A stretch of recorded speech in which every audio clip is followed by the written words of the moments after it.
અરવલ્લી પર્વતમાળામાં ખનન સંબંધિત મામલે સુપ્રીમ કોર્ટે પોતાના જ અગાઉના આદેશ પર સ્ટે આપ્યો છે। આ નિર્ણયથી ઈડરગઢ બચાવો સમિતિ, અરવલ્લી બચાવો આંદોલન સમિતિ અને સ્થાનિક પર્યાવરણ પ્રેમીઓમાં ખુશીનો માહોલ જોવા મળી રહ્યો છે।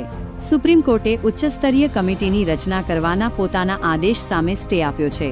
આ વિવાદ અરવલ્લી પર્વતમાળામાં ખનન પ્રવૃત્તિઓ સાથે સંબંધિત છે, જે પર્યાવરણ અને સ્થાનિક ઇકોસિસ્ટમ પર તેની સંભવિત અસરોને કારણે ચર્ચામાં છે। આ મામલે આગામી સુનાવણી 21 જાન્યુઆરીના રોજ હાથ ધરવામાં આવશે।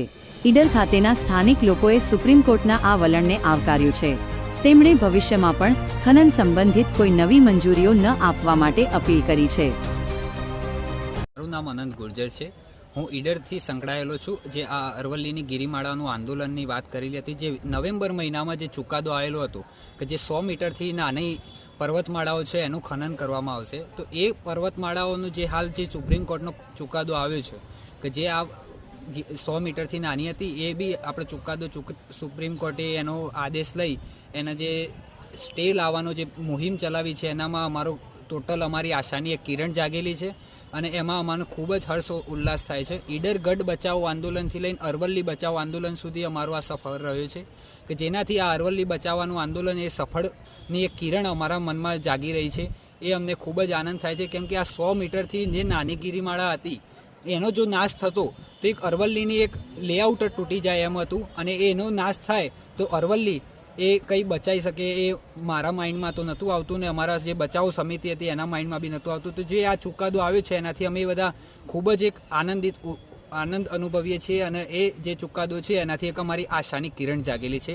ધન્યવાદ સુપ્રીમ કોર્ટનો અને આ સરકારનો। મારું નામ છે યોગેશ સથવારા। અરવલ્લી બચાવો અભિયાન છેલ્લા 2 મહિનાથી જે ચરમસીમા ઉપર હતું। સમગ્ર ભારતભરની જે પ્રજા હતી તેની એક જ માંગ હતી કે અરવલ્લીની જે ડુંગરમાળા છે એ બચવી જોઈએ।